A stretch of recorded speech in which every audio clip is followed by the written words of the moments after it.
রাস্তায় বেরোনোর আগে জেনে নিন ট্রাফিকের হাল হদিশ। সকালে ব্যস্ত সময় কোন রাস্তায় যানজট, কোথায় গাড়ির গতি মসৃণ, তার খবর এবিপি আনন্দে। এই মুহূর্তে আমরা টেলিফোনে যোগাযোগ করেছি সার্জেন্ট ট্রাফিক কন্ট্রোল মিলন দের সঙ্গে। মিলন বাবু, কি আপডেট রয়েছে? নমস্কার, লালবাগ ট্রাফিক কন্ট্রোল থেকে সার্জেন্ট মিলন দে জানাচ্ছি। এই মুহূর্তে যান চলাচল স্বাভাবিক আছে। আজকে রাজনৈতিক মিটিং মিছিলের মধ্যে দুপুর 1টায় কলেজ স্কোয়ারে ওখানে কিছু মিছিল আসার কথা রয়েছে। এগুলো আসবে রাজা সুবোধ মল্লিক স্কোয়ার থেকে, মোহাম্মদ আলী পার্কের সামনে থেকে, ব্যাংক অফ ইন্ডিয়া থেকে এবং শিয়ালদা রেলওয়ে স্টেশন থেকে। 4টে জায়গা থেকে আসবে টুয়ার্ডস কলেজ স্ট্রিট। 1,500 থেকে 2,000 মতো লোক হতে পারে। একটি রাজনৈতিক দলের এখানে একটা প্রোগ্রাম রয়েছে। এর ফলে ওই এমজি রোড, বিধান সরণি, সেন্ট্রাল এভিনিউ, বিবি গাঙ্গুলি, এই সমস্ত অ্যাসোসিয়েটেড রাস্তাগুলোর উপর একটু গাড়ির চাপ হওয়ার সম্ভাবনা রয়েছে।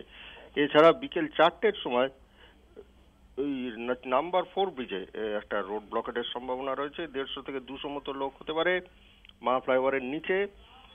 এখানে ওখানে একটু ট্রাফিকের সমস্যা হতে পারে রোড ব্লকেট চলার সময়। এছাড়া এই দুটো ছাড়া আজকে আর আদার কোনো কিছু ইনসিডেন্ট নেই। মধ্য কলকাতা চত্বর, আর অ্যাভিনিউ, মেট্রো চ্যানেল, ওখানে কিছু নেই। আশা করা যায় ট্রাফিক সারাদিন স্বাভাবিক থাকবে।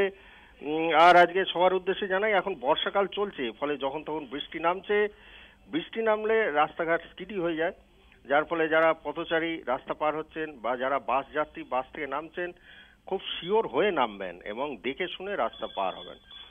এর রাস্তায় পা যদি স্লিপ করে তাহলে বিপদ হতে পারে। এর দরকার হলে আমাদের ট্রাফিক কনস্টেবলদের সাহায্য নিন, অন ডিউটি ট্রাফিক কনস্টেবলদের।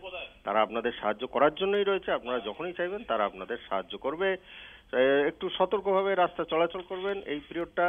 এর ফলে আপনাদের দুর্ঘটনার সম্ভাবনা অনেক কমে যাবে এবং আপনারা সুস্থ স্বাভাবিকভাবে বাড়ি ফিরতে পারবেন। নমস্কার। ধন্যবাদ আপনাকে।